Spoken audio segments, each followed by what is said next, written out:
The recreation hall of the GSS Triumphant hummed with the usual evening chatter of off-duty soldiers. Vexthor, a decorated Kralix warrior with scales that had dulled from 3 decades of service, sat nursing his ion drink when the 2 human soldiers entered. He recognized them immediately. Danny's Chen, the human female with sharp eyes and sharper instincts, had saved his battalion on Kepler 442b. Joe Martinez, her companion, carried himself with the casual confidence that Vexthor had learned to associate with the most dangerous humans. "Mind if we join you?" Danny's asked, already pulling up a chair. Vexthor's throat sac inflated slightly, a Kralix gesture of welcome. "Please, I was just thinking." Joe settled into his seat, setting down 3 drinks. "Thinking? That's dangerous in the military." "About humans," Vexthor said bluntly. His species didn't do subtlety well. "About the stories." Danny's exchanged a glance with Joe. "What stories?" "Before the Alliance formed, before we knew humans existed, we Kralix considered ourselves the greatest warriors in the galaxy." Vexthor's clawed hand traced patterns on the metal table. "We had conquered 17 systems. Our battle doctrine was perfect. Calculated, efficient, minimal losses. Then we encountered you." "The first contact war," Joe said quietly. "We learned about it in basic training." "Training." Vexthor's laugh came out as a hissing rattle. "Yes, but they don't tell you everything, do they? They don't tell you what it was like to face an enemy that refused to understand they were beaten." The human pair said nothing, and Vexthor continued. "New Terra. That was the first real battle. We brought 40,000 soldiers against your colony of 12,000 civilians and 800 defenders. By every military calculation, you would surrender within hours." "But we didn't," Danny said. "You didn't." Vexthor's scales darkened with the memory. "For 6 months, 800 human soldiers held us. They used tactics we'd never seen, ambushes from positions they shouldn't have survived reaching, traps that required waiting in frozen mud for days, soldiers who kept fighting with injuries that would have killed any Kralix 3 times over." Joe leaned back. "Humans are stubborn." "Stubborn?" Vexthor's voice rose. "One of your soldiers, a female named Rodriguez, held a bridge alone for 9 hours after her entire squad was killed. She had 17 separate wounds, had lost enough blood that our medics later said she should have been dead 4 hours before we finally reached her position. When we found her, she was still conscious, still aiming her weapon." Danny's jaw tightened. "Did she make it?" "She survived. We gave her full military honors even though we were enemies. The commander who found her refused to count her as a casualty. He said, 'You cannot kill what will not die.'" Vexthor paused. That phrase haunted our forces for the rest of the war. The recreation hall seemed quieter now. Other soldiers, Kralix, Veen, even a few Torathi, had stopped their conversations to listen. "But the worst story," Vexthor continued, his voice barely above a whisper, "was the siege of Outpost 07. Joe straightened. "I've heard of that." "They don't talk about it much." "Because it terrifies even humans." Vexthor's throat sac contracted. 500 Kralix soldiers surrounded 32 humans in a research station. No reinforcements possible, no escape. We offered honorable surrender. They refused.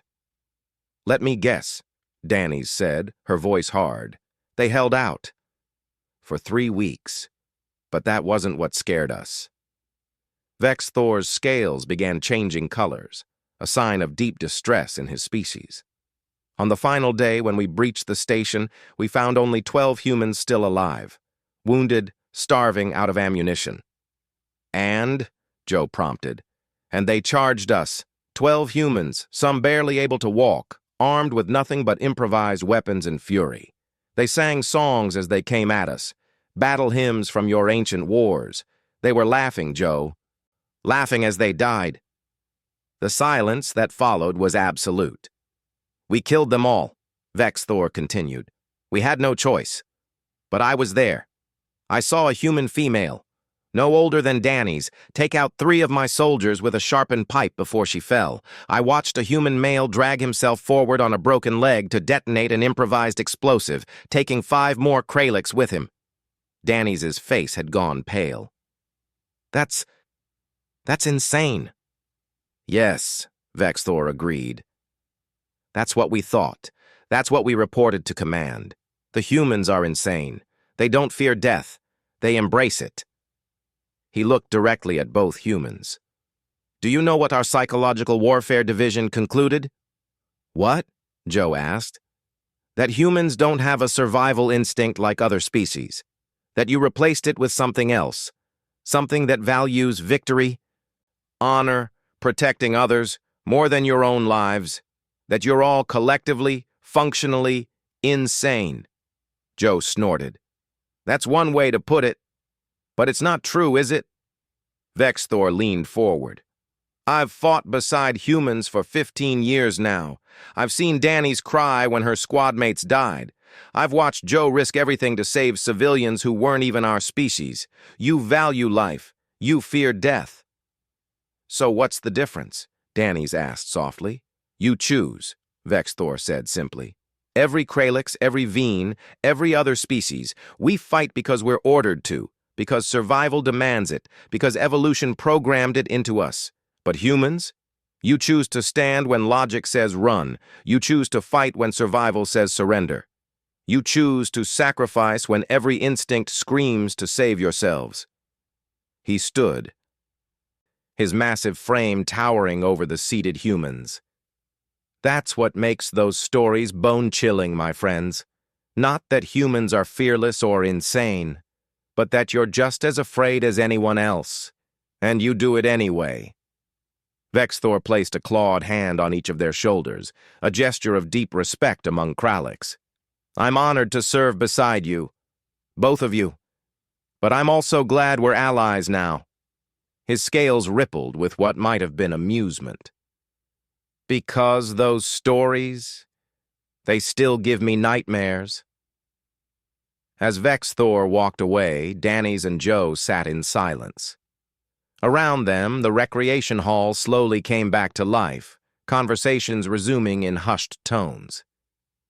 "You think we're really that scary?" Dany's finally asked. Joe smiled grimly. "Maybe. Or maybe we're just too stubborn to know when we're beaten." "That's the same thing," Dany's pointed out. "Yeah," Joe agreed, raising his drink. "I guess it is." Across the galaxy, on 100 different ships and stations, similar conversations were taking place. The stories of human warfare had become legend, tales told in hushed voices by soldiers who had learned a fundamental truth. Humanity might not be the strongest species, or the fastest, or the smartest, but they were the only species in the galaxy who looked at impossible odds and smiled, and that made all the difference.